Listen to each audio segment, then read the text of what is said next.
Good morning students. आज हम विश्व जनसंख्या वितरण के विषय में अध्ययन कर रहे थे और जनसंख्या वितरण का मतलब जनसंख्या का जो वितरण यानी विभिन्न स्थानों पर जनसंख्या के पाए जाने से मतलब है। ठीक है, जनसंख्या वितरण। अब कुछ स्थान जहां पर अनुकूल भौगोलिक दशाएं पाई जाती है वहां पर जनसंख्या अधिक पाई जाती है, जहां पे प्रतिकूल भौगोलिक दशाएं पाई जाती है वहां पे जनसंख्या का निवास कम पाया जाता है।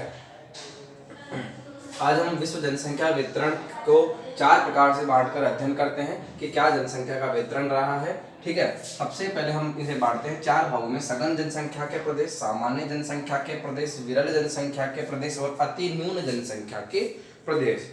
देखो, जनसंख्या वितरण जब हम पढ़ना स्टार्ट करते हैं तो हमारे दिमाग में एक बात होनी चाहिए कि जनसंख्या का कैसा वितरण पाया जाता है? असमान वितरण पाया जाता है। पूरे विश्व में जनसंख्या का कैसा वितरण है? अनइवन यानी कि असमान वितरण है। कैसा वितरण है? असमान वितरण है। तो पूरे विश्व में जनसंख्या का वितरण कैसा है? असमान है।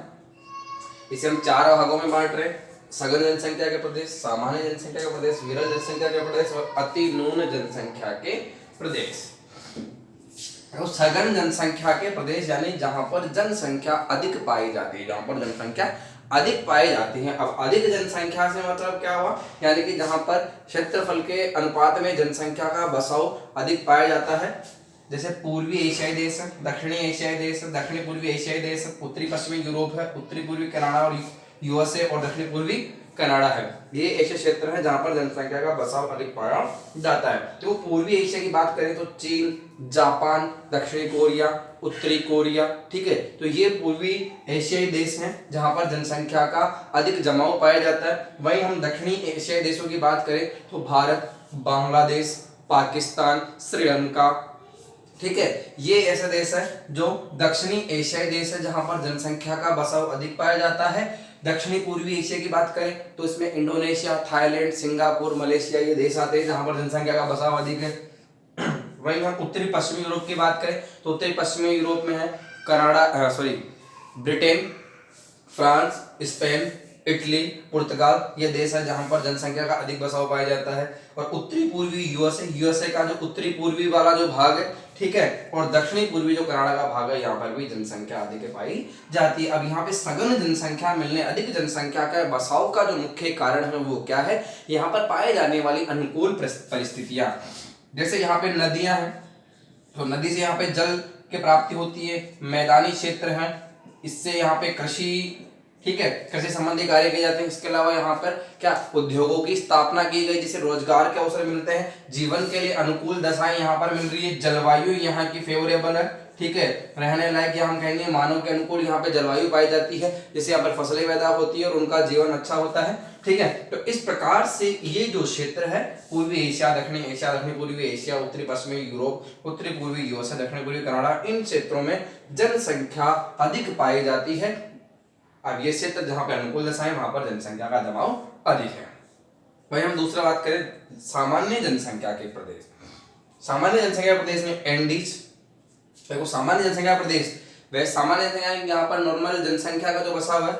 यहाँ पे बात करें कि प्रतिकूल दशाएं होने के बावजूद भी, प्रतिकूल यानी रहने के लिए अनुकूल दशाएं नहीं है, फिर भी वहां पर जनसंख्या का जमाव बढ़ता जा रहा है या जनसंख्या वहां पर ज्यादा पाई जा रही है, वहां पर जनसंख्या का निवास दिन प्रतिदिन बढ़ता जा रहा है। ऐसे प्रदेश सामान्य जनसंख्या के प्रदेश। इसके लिए हमारे पास 2 उदाहरण दिए गए। एक एंडीज पर्वतमाला जो संसार की सबसे लंबी पर्वतमाला है, जो दक्षिणी अमेरिका महाद्वीप में स्थित है, दक्षिण अमेरिका महाद्वीप में स्थित है। जैसे ही आपको पता लगा कि पर्वतीय क्षेत्र, तो पर्वतीय क्षेत्र में जनसंख्या का जमाव तो होगा कम, ठीक है ना, पर्वतीय क्षेत्र में जनसंख्या का जमाव होगा कम। लेकिन वहां पर जैसे ही तांबे की खानें निकलती है, तांबा प्राप्त होता है, चिली की बात करें, चिली जो देश है वहां पर क्या होता है, तांबे की प्राप्ति होती है। तो तांबे की प्राप्ति होती है तो वहां पर क्या होते हैं ना, उद्योग लगते हैं। तांबे की प्राप्ति होती है तो वहां पर विभिन्न प्रकार के उद्योग लगाए जाते हैं। और विभिन्न प्रकार के जब यहाँ पे तांबे की प्राप्ति होने के कारण जब विभिन्न प्रकार के यहाँ उद्योग लगाए जाते हैं तो कार्य करने के लिए वर्कर यहाँ पे आते हैं और धीरे धीरे जनसंख्या का जमाव यहाँ पर बढ़ जाता है। तो तांबे का उत्पादन जैसे एंडीज पर्वतमाला वाले क्षेत्र में होता है, ठीक है, तो यहाँ पर जनसंख्या का बसाव बढ़ता जाता है। प्रतिकूल दशाएं होने के बावजूद भी यहाँ पर जनसंख्या निवास करने लगती है। और वहीं हम बात करें कनाडा जो उत्तरी अमेरिका महाद्वीप का प्रमुख देश है, यहाँ पर भी जनसंख्या का जमाव काफी कम है, लेकिन जिन क्षेत्रों में यूरेनियम का भंडार मिला है, तो यूरेनियम से वहां पर विभिन्न प्रकार के जो अन्य रोजगार से संबंधित दशाएं जहां उत्पन्न हुई है, इसलिए यहाँ पे जो प्रतिकूल दशाओं वाले स्थान पर भी जनसंख्या का जमाव बढ़ने लगा है। तो कुल मिलाकर हम बात करते हैं कि सामान्य जनसंख्या के प्रदेश जहां पर प्रतिकूल दशाएं होने के बावजूद भी विभिन्न जब संभावनाएं देखी गई तो वहां पर जनसंख्या का जमाव धीरे धीरे बढ़ने लगता है। इन क्षेत्रों को इसमें शामिल करते हैं। फिर आता है विरल जनसंख्या के प्रदेश। देखो विरल जनसंख्या के प्रदेश, जलवायु की जहां पर विषम परिस्थितियां, ऊंचे पर्वतीय पहाड़ी क्षेत्र, ठीक है, जहां पर रहना या कहेंगे जलवायु अनुकूल नहीं है, लोगों का रहना थोड़ा सा मुश्किल सा रहता है, ऐसी विषम परिस्थितियों वाले क्षेत्रों को हम इसमें शामिल करते हैं। पूरे विश्व के लगभग 70% भूभाग पर ऐसे विषम परिस्थितियों वाला कितना भाग है, लगभग 70% भूभाग है, और जिस पर विश्व की 5% जनसंख्या निवास करती है। यानी बड़ा भूभाग 70% भूभाग और जनसंख्या केवल 5%। इसका रीजन क्या? क्योंकि यहाँ पर जलवायु के लिए अनुकूल दशाएं या जलवायु की विपरीत परिस्थितियां यहाँ पे पाई जाती है। अंतिम नंबर 4 बात करें, अति न्यून जनसंख्या के प्रदेश। अति न्यून जनसंख्या के प्रदेश, अति न्यून यानी कि जहां पर बहुत कम जनसंख्या रहती है, न के बराबर ऐसे क्षेत्र कौन से?